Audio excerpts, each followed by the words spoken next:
पण हे जे तुमचे नॅपकिन वीर आहेत, इथल्या व्यावसायिकांना सुद्धा ते त्रास देतात असं माझ्या कानावर आलं. येऊ दे सरकार, बघतो यांचं कसं करायचं, तो नॅपकिनच पिळून टाकतो मी.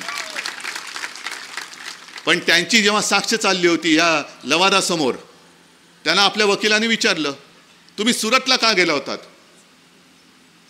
आता सुरतला का गेलो तर काय उत्तर दिलं त्यांनी माहिती आहे तुम्हाला? आलं, छत्रपती शिवाजी महाराज सुद्धा सुरतला गेले होते. अरे नालायक माणसा, छत्रपती शिवाजी महाराजांचं नाव घ्यायची तुझी लायकी नाही. अरे माझा पक्ष चोरलात, सगळं चोरलं, मग आता माझ्या लोकांच्या मागे का लागता? तुम्ही 400 पार होणार आहात ना, मग व्हा ना 400 पार, बघतो ना आम्ही. आता तर आम्ही तुम्ही 400 पार कसे होतात तेच बघतो. आता या वीरांच्या भूमीमध्ये आधी लगीन कोंडाण्याचं, जीव गेला तरी 72, पण मी माझ्या महाराजांचा आदेश मोडणार नाही, भगवा फडकवणार म्हणजे फडकवणारच. त्या तानाजी मालुसऱ्यांची भूमी आणि त्याच भूमीमध्ये झेंडा बाजूला नॅपकिन फडकवणारे खूप झाले.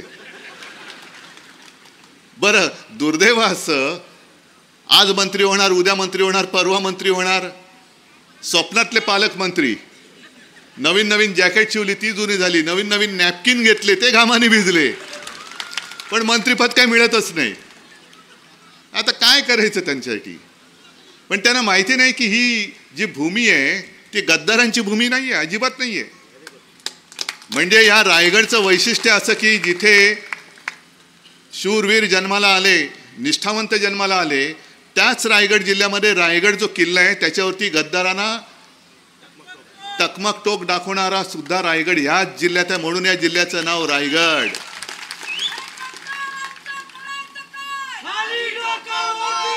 अरे असं कसं करणार? डोकं असलं तर कराल ना. गद्दारांचं करायचं काय खाली? अरे डोकं कुठे त्याला, म्हणून तर गद्दारी केली. तर काय कुठलंही त्यांचं वर केलं तरी डोकं कुठे? आणि दुसरं, गीतेसाहेब तुम्ही सांगितलं की इकडे वारकरी संप्रदाय आहे, वारकरी संप्रदाय आहे. आता वारकरी म्हटल्यानंतर मला एक जुनं शिवसेना प्रमुखांचं वाक्य आठवलं आणि त्यांनी सांगितलं की तुम्ही वारकरी आहात, आम्ही सुद्धा वारकरी आहोत. आम्ही कसे वारकरी? आम्ही अन्यायावरती वार करणारे वारकरी आहोत. त्याच्यामुळे आपला पंथ एकच आहे, धर्म एकच आहे, झेंडा एकच आहे, पताका एकच आहे.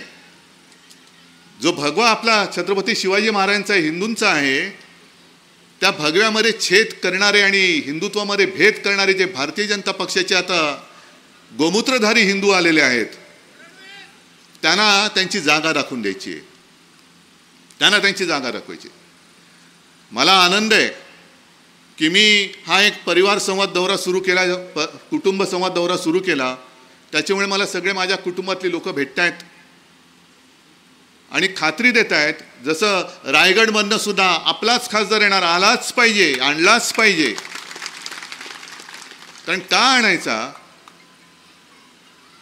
काल अर्थसंकल्प जाहीर झाला, त्याच्यावरती मला जे काय बोलायचं ते मी बोललोय.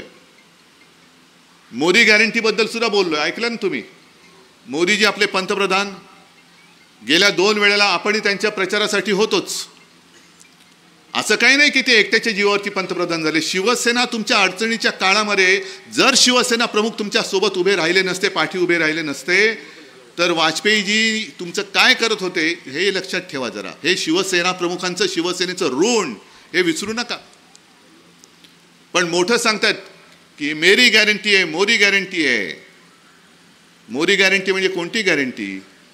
कि भ्रष्टाचार करा, भाजपात या, आपको कुछ नहीं होगा, मेरी मोदी गॅरंटी है. ज्यांच्यावरती भ्रष्टाचाराचे आरोप करून त्यांना तुम्ही घाबरवलं, ईडी सोडली, सीबीआय सोडलं, इन्कम टॅक्स सोडलं. माझा जाहीर प्रश्न आहे, तुम्ही आज आमच्या लोकांना त्रास देत आहेत. रवींद्र वायकरच्या घरी माणसं पाठवत आहेत, किशोरी पेडणेकरच्या मागे लावलेत, अनिल परबच्या मागे लावलेत. साध्या साध्या शिवसैनिकांच्या घरामध्ये अगदी काही प्रसंगी मुंबईतल्या झोपडीमध्ये सुद्धा यांची पथकं गेली होती.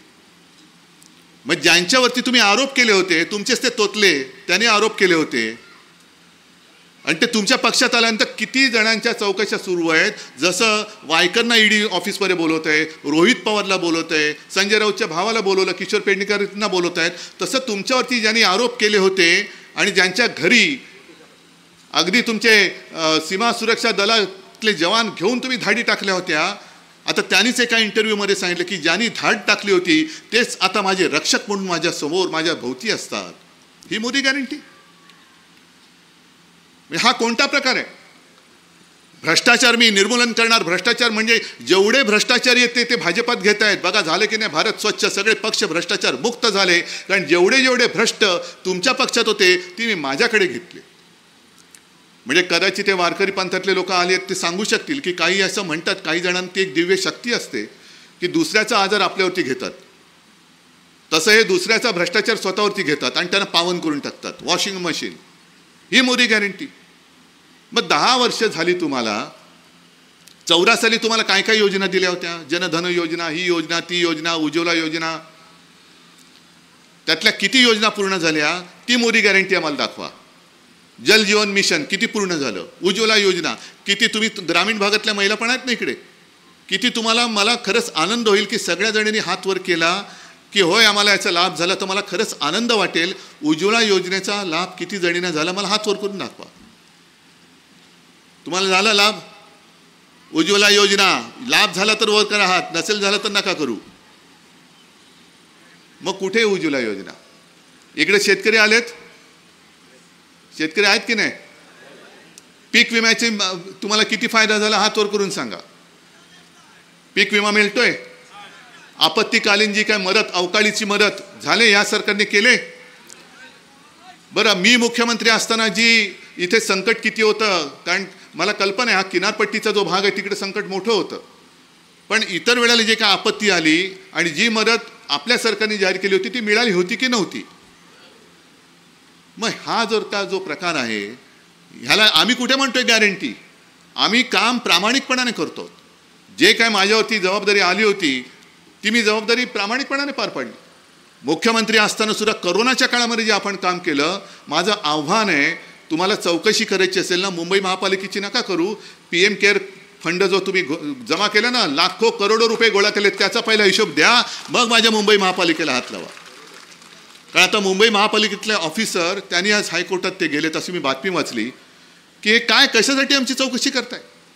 बरं, एपिडेमिक ॲक्ट म्हणून जो काही कायदा आहे तो आपण त्या काळामध्ये एक सुरू केला, म्हणजे इंग्रजांच्या काळातला काय कायदा एपिडेमिक ॲक्ट म्हणजे साथ निवारणासाठी जो असतो, त्या कायद्यामध्ये खरं म्हटलं तर टेंडर बिंडर गोष्टी नसतात, पण तरी देखील आपण टेंडरनी सगळ्या गोष्टी खरेदी केल्या होत्या. पण किशोरी पेडणेकरच्या मागे लागलेत. महापौर होत्या महापौर जरूर होत्या, पण ते जे काही पैसे दिले गेले त्याच्यावरती सही ही तत्कालीन आयुक्ताची होती. त्या आयुक्ताला का नाही अटक करत? का तो आयुक्त तुमच्या पदरी आला म्हणून तो पवित्र झाला? आज जे गेले 1.5-2 वर्ष म्हणजे मुंबई महापालिकेत कारभार चाललेला आहे. मी तुम्हाला का सांगतो? कारण मुंबई महापालिकेत आता 2 वर्ष जो घोटाळा करतायत ते प्रशासकीय घोटाळा आहे. तो आज सुद्धा मुंबईचं बजेट हे कोणाला कोण मंजूर करणार? स्वतःच मांडणार आणि स्वतःच मंजूर करणार. जसं मुंबईमध्ये ते घोटाळे करतायत तसं 1-2-3 दिवसापूर्वी बाहेरच्या राज्यात म्हणजे देशभर चालू आहे. असं काही नाही की महाराष्ट्रामध्ये सुरू आहे, देशभर सुरू आहे. चंदीगडचा महापौर कसा निवडला तुम्हाला माहिती आहे? वाचलत? मतदानामध्ये 20 मतं या आप आणि त्या काँग्रेसच्या आघाडीला मिळणार होती. त्यांनी एक निवडणूक अधिकारी बसवला, त्याचं व्हिडिओ मिळालं की त्यांनीच काहीतरी केल्या खुणा आणि सरळ 20 मधली 8 मतं बाद करून टाकली आणि भाजपचा महापौर जिंकला म्हणून जाहीर करून टाकला. मग एवढा लोकशाहीचा मुर्दा तुम्ही डोळ्यात देखत पाडताय आणि आम्ही काही करायचं नाही. बिहारमध्ये, त्या झारखंडमध्ये सुद्धा त्या सोरेनला अटक केली. इकडे मात्र त्यांच्याबरोबर गेले, त्याने उपमुख्यमंत्री करून क्लीन चिट. बरं, त्यांना क्लीन चिट दिली, कधी दिली, काय दिली? मग प्रफुल्ल पटेलला कसा तुमच्याबरोबर घेतलात? प्रफुल्ल पटेल, मी अगदी नागपूरचं अधिवेशन सुरू असताना बोललो होतो, इक्बाल मिर्ची बरोबर त्यांनी व्यवहार केला म्हणून तुम्ही त्याची ऑफिसची प्रॉपर्टी जप्त केली. तिथे आता ईडीचं कार्यालय आहे. मग प्रफुल्ल पटेलवरती कारवाई केली असताना आणि देशद्रोह्यांबरोबर त्यांनी व्यवहार केलेला हे सिद्ध झालं, गैरव्यवहार केला हे तुम्ही सिद्ध केलं म्हणून त्याची जी मालमत्ता सीज केली आणि प्रफुल्ल पटेल तुमच्याबरोबर आल्यानंतर सगळं माफ. कुठे गेली चौकशी? मग मला सांगा की ह्या सगळ्या गोष्टी ज्यांच्यावरती यांनी धाडी टाकल्या होत्या, ज्यांच्यावरती आरोप केले होते, जे त्यांच्यासोबत गेले ते सगळे मुक्त.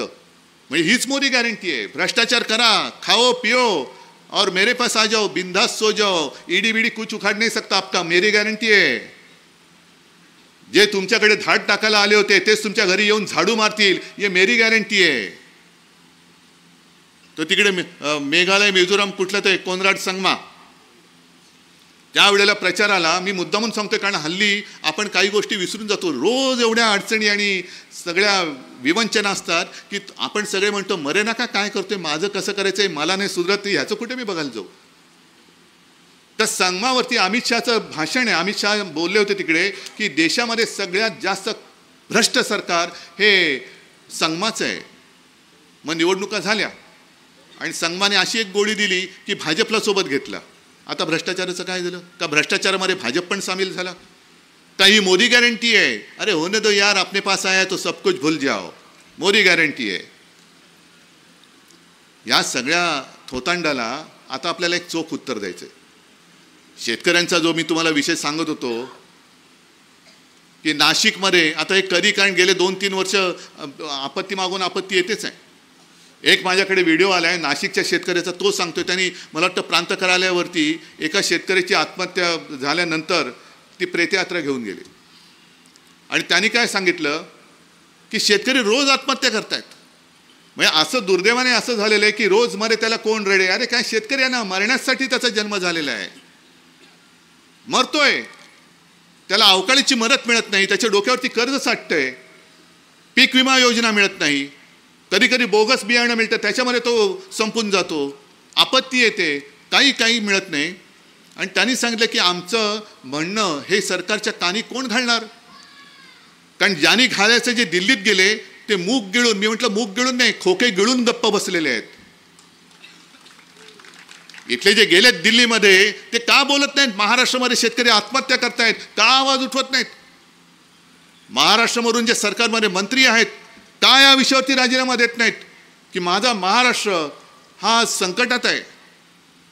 जसं तुम्ही तानाजी मालुसरे वगैरे ही सगळी नावं घेतली तशी आत्ता काही वर्षांपूर्वीचे म्हणजे 60 वर्ष झाली असतील चिंतामणराव देशमुख, CD देशमुख माहिती आहेत ना तुम्हाला? मार्चच ना, मग नाटे भागातले CD देशमुखना कसं विसरता येईल? कारण आज जसे पंतप्रधान बसले तेव्हा नेहरू होते आणि नेहरूंचा सुद्धा एक दरारा होता, नेहरूंसमोर कोणाची बोलण्याची हिंमत होत नव्हती. आणि मुंबई संयुक्त महाराष्ट्र चळवळीचं ते आधी आंदोलन पेटलं असताना मोरारजी देसाईने बेछूट गोळीबार केला आणि मराठी माणसाचे मुर्दे पाडले. होय, हत्याच केली मराठी माणसाची त्यांनी. आणि त्याची चौकशी करा म्हणून मागणी केली लोकसभेत, नेहरूने नकार दिला. आणि त्यावेळेला हे आपले CD देशमुख म्हणजे ह्याच जिल्ह्याचे एक पुत्र सुपुत्र, त्यांनी नेहरूंना तोंडावर सांगितलं की माझ्या महाराष्ट्रामध्ये जो गोळीबार झाला त्याची चौकशी करायला तुम्ही नकार देताय, म्हणजे तुमचा महाराष्ट्राबद्दल आकस आहे, मी तुमच्या मंत्रिमंडळात राहू शकत नाही, हा घ्या माझा राजीनामा. तसा एक तरी मंत्री आता देतील, कारण द्यावाच लागणार, पुन्हा निवडून नाही येणार. 2 महिन्यात राजीनामा दिला तर कदाचित हिरो बनण्याचं नाटक होईल. पण हे जे तुमचे नॅपकिनवीर आहेत इथल्या व्यावसायिकांना सुद्धा ते त्रास देतात असं माझ्या कानावर आलं. येऊ दे सरकार, बघतो यांचं कसं करायचं, तो नॅपकिनच पिळून टाकतो. पण त्यांची जेव्हा साक्ष चालली होती या लवादासमोर, त्यांना आपल्या वकिलांनी विचारलं तुम्ही सुरतला का गेला होतात? आता सुरतला का गेलो होतो, काय उत्तर दिलं त्यांनी माहिती आहे तुम्हाला? आलं, छत्रपती शिवाजी महाराज सुद्धा सुरतला गेले होते. अरे नालायक माणसा, छत्रपती शिवाजी महाराजांचं नाव घ्यायची तुझी लायकी नाही. बरं, आमचे छत्रपती शिवाजी महाराज सुरतला गेले होते, ते स्वराज्यासाठी आणि इंग्रजांची वखार लुटायला गेले होते. आणि हे सुरतला गेले, हे महाराष्ट्र लुटणाऱ्याच्या पायी घालीन लोटांगण करायला गेले होते. हा फरक आहे मोठा. महाराजांचं सुरतला जाणं होतं ते महाराष्ट्रासाठी, स्वराज्यासाठी होतं. आणि हे महाराजांनी दिलेलं स्वराज्य हे लुबाडतायत, ओरबाडतायत, त्यांना त्यांच्यासमोर शेपूट हलवायला हे गेले होते. हा फरक आहे. मग कशाला सांगते तुम्ही? एक तर तुमच्या डोळ्यात देखत म्हणे आम्ही बाळासाहेबांचे विचार घेऊन पुढे चाललेलो आहोत. महाराष्ट्र ओरबाडला जातोय, महाराष्ट्र लुटला जातोय. आणि ते म्हणजे मला गुजराती समाजाबद्दल अजिबात अडी नाहीये. इकडे सुद्धा गुजराती बांधव आले असतील, वर्षानुवर्ष राहत आहेत. पण आज जे काही दिल्लीश्वर बसलेले आहेत ते देश, संपूर्ण देश एका बाजूला आणि गुजरात एका बाजूला, असं जे काही विभाजन करतात कळत नकळत, ते फार घातक आहे. गुजराती समाज माझा देशभर पसरलेला आहे. आपल्या महाराष्ट्रामध्ये तो दुधात साखर विरघळावी तसं तो मिळून मिसळून गेलेला आहे. वर्षानुवर्ष राहत आहेत, आपल्यासारखं मराठी बोलतायत, व्यवसायासाठी आले, काम धंद्यासाठी आले, त्यांची मुलं बाळ त्यांच्या अनेक पिढ्या इकडे कामधंदा करतायत. सगळं तुम्ही ओरबाडून तिकडे घेऊन जाताय. मग इथल्या लोकांनी करायचं काय? बरं आमचं काय म्हणणं आहे, गुजरातला तुम्हाला समृद्ध करायचं आहे ना. कारण सेनापती बापट बोलले होते, महाराष्ट्र मेला तरी राष्ट्र मेले, मराठा विना राष्ट्र गाडा न चाले, खरा वीर वैरी पराधीनतेचा, महाराष्ट्र आधार या भारताचा. प्रत्येक वेळेला संकट काळामध्ये महाराष्ट्र धावून जातो देश वाचवायला. आणि आमचे मोदीजी म्हणतात गुजरात समृद्ध झाला तर देश समृद्ध होईल. करा, जरूर करा. तुम्ही नवीन नवीन कल्पना, आता व्हायब्रंट गुजरात केलं ना, आणा ना नवीन कंपन्या. आम्ही कुठे काय म्हणतोय, दावोसला आता जे काय भरला होता सगळा मेळा, आणा नवीन कंपन्या. पण महाराष्ट्रामध्ये येणाऱ्या आणि महाराष्ट्रामध्ये ज्या कंपन्या होत्या, मग ते डायमंड मार्केट असेल, बल्क ड्रग पार्क असेल, आणखीन काही गोष्टी असतील, हे तुम्ही गुजरातला घेऊन जाताय. फिल्मफेअरचं फंक्शन सुद्धा ते गुजरातला घेऊन गेले, क्रिकेटची फायनलची मॅच गुजरातला घेऊन गेले, सगळंच घेऊन जात आहेत. म्हणजे महाराष्ट्र कंगाल करायचा आणि गुजरातची भरभराट करायची असं नाही चालणार, हे नाही चालणार. गुजरातला जरूर करा, पण माझ्या महाराष्ट्राच्या हक्काचं जर तुम्ही लुबाडण्याचा प्रयत्न केला तर मग महाराष्ट्रातले सगळे वीर आहेत आणि तुम्ही आहात, होऊन जाऊ दे, एकदा होऊन जाऊ दे. हा प्रश्न गीतेसाहेब तुम्ही बोललात, तुमच्या भावना, तुमचं सगळ्यांचं प्रेम समजू शकतो. उद्धवजी ठाकरे परत मुख्यमंत्री झाले पाहिजेत. नाही, मी माझ्यासाठी नाही लढत आहे. माझी तळमळ जी आहे, मला जर मुख्यमंत्री पदासाठी मी चिकटून राहायचं ठरवलं असतं तर मी राजीनामा दिला नसता. आणि कोर्टाने सुद्धा सांगितले की जर राजीनामा दिला नसता तर उद्धव ठाकरेंना आम्ही पुन्हा मुख्यमंत्री करू शकलो असतो. पण मला त्या गोष्टीचा मोहच नव्हता, नाही तर चिकटला असतो मी. ज्या गोष्टीचा मोहच नाही मला, ते तुम्ही काय माझ्याकडनं काढताय. पण जेव्हा माझ्यावरती जबाबदारी आली, ती जबाबदारी मी प्रामाणिकपणाने पार पाडली होती. आणि तीच जबाबदारी मी आता पाडतोय. मी मुख्यमंत्री नाही, माझ्याकडे पक्ष नाही, माझ्याकडे चिन्ह नाही, माझे वडील सुद्धा हे चोरतायत, स्वतःच्या वडिलांचा अभिमान नाही, अशी ही औलाद. अरे जर तुमच्या मर्दांगी असेल तर माझ्या वडिलांचे फोटो लावण्याच्या ऐवजी स्वतःच्या वडिलांचे लावा आणि एक मत मिळून दाखवा तुमच्या वडिलांचं कर्तृत्व. पण ना भारतीय जनता पक्षाकडे कोणी नेता आहे की ज्याच्या नावावर आज मतं मिळतील, ना आजपर्यंत कोणी आदर्श निर्माण केले, ना विचार दिले. मग बाळासाहेब ठाकरे हिंदू हृदय सम्राट चोरा, डॉक्टर बाबासाहेब आंबेडकर चोरा, सुभाष बाबू चोरा, सगळंच, सरदार वल्लभभाई पटेल चोरा. अरे चोर बाजार मांडलाय तुम्ही, पक्ष कुठे तुमचा? हा चोर बाजार आहे, पक्षच नाहीये. जे विचार शिवसेना प्रमुखांनी दिले म्हणून आज सुद्धा, जे विचार माझ्या आजोबांनी दिले म्हणून आज सुद्धा, आणि जे काम मी करतोय म्हणून तुम्ही सगळेजण माझ्याकडे काहीही नसताना येता आहात, प्रेम करता आहात. ह्याला म्हणतात भाग्य, ह्याला म्हणतात नशीब. आणि म्हणे घराणेशाही आहे, घराणेशाही नाही, मी घराण्याची परंपरा मानणार आहे आणि मला अभिमान आहे माझ्या घराण्याचा, माझ्या पूर्वजांचा मला अभिमान आहे. आणि तुम्हाला सुद्धा असला पाहिजे. कारण आई वडील, मी देव बघितलेलं नाहीये, देव मानतो पण बघितलेलं नाहीये, पण देव बघितलं तो माझ्या आई वडिलांच्या रूपामध्ये, कारण त्यांनी मला जन्म दिला आणि त्यांच्यामुळे मी जग बघू शकतो. गुरुदेव भव पितृदेव भव ही माझी संस्कृती, हे संस्कार आहे. पण ज्याला काही परिवाराशी काही देणं घेणं नाही, तो माझ्या घराणेशाहीवर तर बोलतोय. मग घराणेशाहीबद्दल तुम्हाला एवढा तिटकारा असेल तर इकडे डबल गद्दारी झालेली आहे. पलीकडच्या इथले आमदार, इथलंच ना, श्रीवर्धन ना, रायगड पण मतदारसंघ, श्रीवर्धन, त्याच्यानंतर रायगड, म्हणजे इकडे खासदार, त्यांची मुलगी, त्यांची मुलं, सगळं घराण्याच्या घराणं हे तुम्हाला चालतं. मग आज त्यांनी जाहीर करावं की या घराण्यातल्या एकाला सुद्धा तिकीट देणार नाही. बघा ते घराणं तुमच्यासोबत राहतं का? नाही, दलाल वगैरे हे पण त्यांचाच पक्ष झालाय, तो आता त्यांचाच पक्ष झालाय. म्हणजे तुम्हाला तुमच्या सोबत कठीण काळामध्ये राहणारे मित्र, त्यांना तुम्ही घराणेशाही म्हणून दूर करतात. आणि तुम्ही ही गद्दारांची घराणेशाही, गद्दारांची पिलावळ ही तुम्हाला चालते, कारण तुमची पालखी वाहतात म्हणून. आम्ही ज्ञानोबाची पालखी वाहू, तुकोबाची वाहू, शिवाजी महाराजांची वाहू, भवानी मातेची वाहू, पण भाजपची पालखी नाही वाहणार, अजिबात नाही. आम्ही तुमच्या पालखीचे भोई नाही होत. हे भोई तुमची घराणीच्या घराणी असतील, पण मग त्यांनी सांगावं की या घराणेशाहीला विरोध करताना, माझ्या घराणेशाहीला विरोध करता तर तटकरेंच्या घराणेशाहीला तुमचा विरोध आहे की नाही, हे मोदींनी पहिले सांगावं. नाही सगळंच आहे ते. आता थोडं सिंचन तिकडे झालं म्हणून त्यांना क्लीन चिट मिळाली. हेच तर मी म्हणतोय मोदी गॅरंटी. आधी सगळे सिंचन घोटाळा असेल, तो सगळा शिखर बँकेतला असेल, आणखीन काही असेल, सगळे घोटाळ्यांचे आरोप केले. स्वतः पंतप्रधान मोदींनी मध्य प्रदेशमध्ये, मला वाटतं एनसीपी, मध्य प्रदेशमध्येच ना, एनसीपीवरती 70,000 कोटीचा घोटाळा आरोप केले आणि 8 दिवसामध्ये हा सगळा कंपू त्यांच्यात गेला.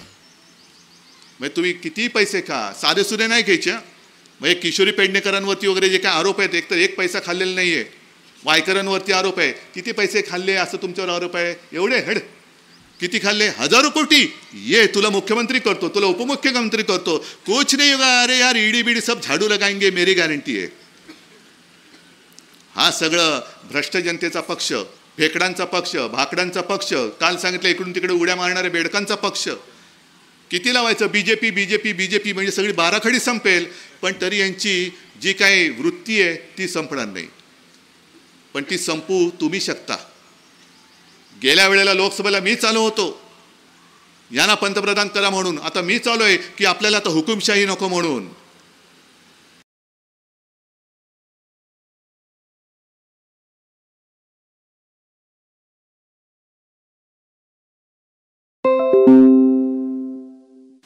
जर पुन्हा, म्हणजे मी काल सांगितलं 26 जानेवारीला कालच्या प्रजासत्ताक दिन चिरायू हो, म्हटलं खरंच ही प्रार्थनाच करावी लागेल. कारण आत्ता निवडणुकीत पुन्हा जर का ते आले तर कदाचित पुढच्या वर्षीचा प्रजासत्ताक दिनच येणार नाही. हे घटना पायदळी तुडवत आहेत, घटनेचा भर दिवसा मुर्दा पाडतायत, लोकशाहीचा मुर्दा पाडतायत, संपूर्ण सगळ्यांवरती दबाव आणतायत. जे जे विरोधी पक्षात आहेत, अरे माझा पक्ष चोरलात, सगळं चोरलं, मग आता माझ्या लोकांच्या मागे का लागता? तुम्ही 400 पार होणार आहात ना, मग व्हा ना 400 पार, बघतो ना आम्ही. आता तर आम्ही तुम्ही 400 पार कसे होतात तेच बघतो. माझ्या साध्या साध्या लोकांवरती जुन्या जुन्या पोलीस केसेस काढून त्रास देत आहेत. जुन्या कुठल्या तरी केसेस काढून इन्कम टॅक्सच्या नोटिसी पाठवत आहेत. मग तुमच्याकडे सगळे टोणगे आलेत, बाजार बुणगे आलेत, त्यांच्या केसेसचा सुद्धा आम्हाला जसं एक 8-10 दिवसापूर्वी जो लवादाने न्याय दिला, निकाल दिला, न्याय नाही दिला, निकाल दिला, त्याचं भांडाफोड आम्ही जनता न्यायालयात केलं. तसंच मग तुमच्याकडे आलेल्या या सगळ्या भ्रष्ट लोकांचा भांडाफोड आम्हाला जनतेच्या समोर करावं लागेल.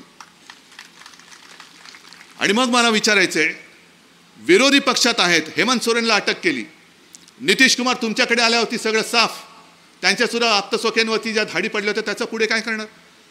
लालू प्रसादला लगेच समन्स, तेजस्वी यादवला समन्स, इकडे रोहित पवारला समन्स, आमच्या किशोरीताई असतील सगळ्यांना समन्स. मग भारतीय जनता पक्षामध्ये जे काही भ्रष्ट आहेत, ईडीच्या कारवाया, इन्कम टॅक्सच्या कारवाया, CBIच्या कारवाया, ह्या संपूर्ण देशात किती भारतीय जनता पक्षाच्या नेत्यांवरती सुरू आहेत, किती भारतीय जनता पक्षाचे पत्ते हे ईडी कार्यालयाला माहिती आहेत, याची यादी जाहीर करा. याची करा जाहीर, होऊ द्या सगळं. एकदा काय करायचं ना ते करा. आणि त्याच्याच बरोबरीने PM केअर फंडाचा जो काही घोटाळा आहे त्याचा सगळा वृत्तांत येणं आणि देणं हे सुद्धा जाहीर करा. तर आम्ही मानू की तुम्ही भ्रष्टाचारमुक्त भारत करू इच्छिता. माझं म्हणणं पटते की नाही पटत? का उगाच त्यांच्यावरती आग पाकडतोय, मी टीका करतोय, काहीतरी विद्वेषाने बोलतोय? नाही, मी सत्य आहे ते बोलतोय. आणि सत्य नेहमी कटू असतं. आणि मला असं वाटतं की कटू असलं तरी सत्य सांगणारा हा कोणतरी मित्र लागतो. हे आम्ही त्यांच्यासोबत होतो, त्यांना वाटलं हा आपला विरोधक आहे. मग तुम्हाला नुसतं भलामण करणारे भक्त पाहिजे असतील. आम्ही भक्त आहोत, पण आम्ही शिवबाचे भक्त आहोत, आम्ही भारत मातेचे भक्त आहोत. आम्ही कोणत्याही व्यक्तीचे भक्त नाही, अजिबात नाही. आणि तसेच सगळे तुम्ही सुद्धा देशभक्त आहात. हा देश आपल्याला वाचवायचा आहे. नुसतं कोणाला तरी मला मुख्यमंत्री करायचे आहे, गीते साहेबांना खासदार करायचे आहे, स्नेहलताईला आमदार करायचे, आणि नवगणेला आमदार करायचे, आणखीन आमदार करायचे, ही एवढीच नाही आहे लढाई. तर तुम्हाला न्याय हक्कासाठी लढणारा तुमचा हक्काचा प्रतिनिधी तिकडे पाठवायचा आहे की जेणेकरून आपण जे काही का मोठ्या लढाईनंतर आपल्या देशाला जे स्वातंत्र्य मिळवलं आहे त्या स्वातंत्र्य लढ्यात, आता ते स्वातंत्र्य सैनिक पण पिढीनुसार गेले सगळे, जवळपास कुठेतरी थोडेसे राहिले असतील, पण त्यांनी जर का तेव्हा कष्ट घेतले नसते, जर का त्यांनी तुरुंगवास भोगला नसता, आता हे ईडीच्या भीतीने सगळे पलटायत. ईडी आली, पण तेव्हा इंग्रजांचा तुरुंगवास होता. एकदा तुरुंगात गेल्यानंतर जसं सावरकर अंदमानला जायचं माहिती होतं, अंदमानमधनं कोण परत येईल अपेक्षा नव्हती, तरी सुद्धा त्यांनी तुरुंगवास भोगला. असे असंख्य हजारो लाखो, त्यांचं काय नाव सुद्धा नसेल, ते इंग्रजांच्या जुलमामुळे कदाचित वारले असतील, गेले असतील किंवा आयुष्यभर तुरुंगात चढले असतील. पण त्यांनी कष्ट नसते घेतले तर आज आपण भारत माता की जय बोलू शकलो नसतो. हे त्यांचे उपकार आपण विसरता कामा नये. हे त्यांचे उपकार आहेत.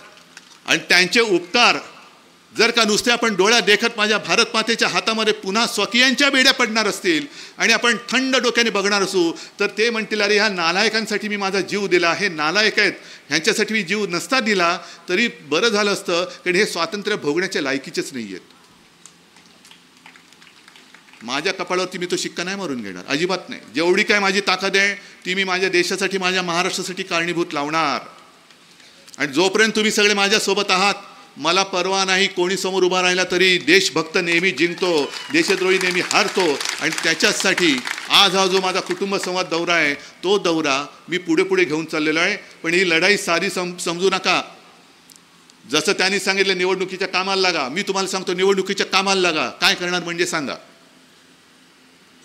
काय करणार निवडणुकीचं काम? निवडणूक अजून जाहीर नाही झाली, मी आज तुम्हाला सांगतोय निवडणुकीच्या कामाला लागा. म्हणजे काय करणार? उद्धव ठाकरेंनी आदेश दिले सगळ्यांनी निवडणुकीच्या कामाला लागा. नाही, काम मोठं आहे. ज्याप्रमाणे आता ते गावागावामध्ये ते मोदी सरकारचा रथ फिरतोय ना, सरकार आपल्या दारी थापामारी, पण गावागावात मोदी सरकारचा रथ गावकरी अडवत आहेत, शेतकरी अडवत आहेत आणि त्यांना परत पाठवत आहेत की अरे तू बोलतोय. अरे काल तर मी बातमी वाचली, नगरमध्ये त्या खासदाराला सांगितलं एका शेतकऱ्याने, अहो आम्हाला तुम्ही योजना जाहीर केल्या त्या नाही मिळाल्या. मग एक जण गर्दीतनं बोललाय याला खेटराचे माळ घाला. मग ही जी चर्चा आहे ना, मी जो तुम्हाला कार्यक्रम दिला होता होऊ दे चर्चा, जसं 2014 साली मोदीजीने आणली होती चाय पे चर्चा, तसं तुम्ही सुरू करा होऊ दे चर्चा. घेऊन बसा 10 वर्षाचा आढावा. 14 साली काय सांगितलं होतं? अच्छे दिन आएंगे, आले का? तुमच्या खात्यामध्ये 15 लाख रुपये येणार, आले का? शेतकऱ्याचे उत्पन्न दुप्पट होणार का? उज्ज्वला योजनेमध्ये एवढे सिलेंडर फुकट मिळाले का? जनधन योजनेमध्ये एवढे पैसे मिळणार, मिळाले का? पीक विमा, प्रधानमंत्री फसल विमा योजना मिळाली का? काहीच नाही मिळालेलं. मग हे होऊ दे चर्चा. ही कसली गॅरंटी? मी फक्त बोलेन पण देणार काहीच नाही, ये मेरी गॅरंटी है. जो बोलूंगा वो झूठ बोलूंगा, मेरी गॅरंटी आहे. ही गॅरंटी, हे निवडणुकीचं काम आहे. लोकांमध्ये जागा करत आहे ना, मोठमोठ्या सभा घेऊ नका, पण जिथे जिथे महिला असतील जा तुम्ही. आता आशा वर्कर आहेत, अंगणवाडी सेविका आहेत. सीतारामनबाईंनी काल जाहीर केलं की आम्ही तरुण, महिला, शेतकरी आणि गरीब यांच्यासाठी काम करणाऱ्या 4च जाती आहेत. मग अंगणवाडी सेविका संप करतायत, त्या महिला नाही आहेत. आशा सेविकांना सगळं काही मिळते का? बघा. शेतकऱ्याला त्यांचं जे काय मिळायला पाहिजे, हक्काचं मिळायला पाहिजे, मिळते का? मग कुठे 10 वर्ष केलं काय? आत्ता तुम्हाला कळलं या देशामध्ये 4 जाती आहेत. मग महाराष्ट्रामध्ये जातनिहाय सर्वेक्षण का करताय तुम्ही? मग जर घरी कोणाला जातनिहाय सर्वेक्षणाला, तुमची जात काय? मी महिला, मी तरुण, मी शेतकरी, पण बहुतेकांची जात ते सांगतील गरीब. मग ह्या जातीवरती तुम्ही आरक्षण देणार का? ह्या जातीवरती तुम्ही काम करणार म्हणजे नेमकं काय करणार हे विचारा तुम्ही. मग तुमच्याकडे जेव्हा त्यांचे नेते येतील तेव्हा त्यांना विचारा, बाबा तुला आज साक्षात्कार झाला, निवडून येताना तुम्हाला 4 जाती दिसतात, निवडून आल्यानंतर तुम्हाला फक्त सुटाबुटातल्या जाती दिसतात. तुमचे मित्र म्हणजे देश नाही, देश म्हणजे माझी ही जनता, माझ्या समोर बसलेली ही माझी जनता आहे आणि ह्यांच्यासाठी काम करा. तुमच्या मित्रासाठी काम करू नका. घराणेशाहीवरती टीका जरूर करा, पण आम्ही तुमच्या मित्रशाहीवरती टीका करतो. सगळं काही तुमच्या मित्राला, सगळं काही मित्राला. कोण मित्र तुम्हाला माहिती आहे की नाही? बरं झालं मला सांगितलं. पण वापरून तुम्हाला घ्यायचं, मतं तुमची, म्हणजे मत तुमचं आणि किंमत त्यांची. मत तुमचं आणि किंमत त्यांना, हे नाही चालणार. आता तुम्हाला हिंमत दाखवावी लागेल. आणि याच्या पुढे इकडे मी तर म्हणेन, अगदी भाजपचे सुद्धा कार्यकर्ते असतील, आजूबाजूला असतील, टीव्हीवरनं बघत असतील, RSSचे कार्यकर्ते असतील, RSSने सुद्धा पिढ्यानपिढ्या यांना मजबूत करण्यात घालवले आहेत. आयुष्य बर्बाद झालेली आहेत त्यांची. घरदार काही तर अविवाहित राहिले, घरदार संसार सगळं मोडून टाकलं त्यांनी. पण नाही, हिंदुत्व हिंदुत्व हे हिंदुत्व नाही, अजिबात नाही. मी हुकुमशाहीला हिंदुत्व मानणार नाही, अजिबात नाही. पण त्यांनी सुद्धा विचार केला पाहिजे की जे सगळं पक्ष चोरणारं तुमचं हिंदुत्व आहे का, पक्ष फोडणारं तुमचं हिंदुत्व आहे का, हिंदूंमध्ये भेदभाव करणारं तुमचं हिंदुत्व आहे का. आणि पुढच्या पिढ्या हुकुमशहाच्या हातात देणारं, पुढच्या पिढ्या केवळ आमच्या नाही, त्याच्यात RSSच्या पण आल्या, भाजपच्या पण आल्या, ज्यांच्या अंधभक्तांच्या सुद्धा आल्या, या सगळ्या पिढ्या ह्या तुम्ही हुकुमशहाच्या हातामध्ये देण्याचं पाप करू नका. हे मी अगदी भाजपच्या कार्यकर्त्यांना, RSSच्या कार्यकर्त्यांना आणि अंधभक्तांना सुद्धा सांगतो आहे. आणि त्याचसाठी आपली लढाई आहे. आज मला बरं वाटलं की एक कुटुंबाला साथ घातल्यानंतर एवढे माझे कुटुंबीय माझ्यासोबत आलेले आहेत. आज ही माझ्या दिवसातली पहिली सभा आहे, अजून 2 सभा पुढे आहेत. पुन्हा परवापासून मी सिंधुदुर्ग आणि रत्नागिरीमध्ये आहे. आता हे सगळीकडे बोलत जाणार आहे. मी ज्या ज्या काही गोष्टी येतील त्या बोलत जाणार. आणि एकच सांगतो, आपल्याकडे ती एक आहे ना, राजा जागा रहा, रात्र वैरेची आहे. तुम्ही राजा आहात, मतदार राजे, मतदार राजा जागा रहा. रात्र वैरेची आहेच, पण झोप घेतली तर दिवस सुद्धा वैऱ्याचे येतील, दिवस सुद्धा येतील. म्हणून जागे रहा आणि जनतेला जागे करा, एवढीच तुम्हाला विनंती करतो आणि आपली रजा घेतो. जय हिंद, जय महाराष्ट्र. तुम्ही पाहत आहात विस्टा न्यूज मराठी.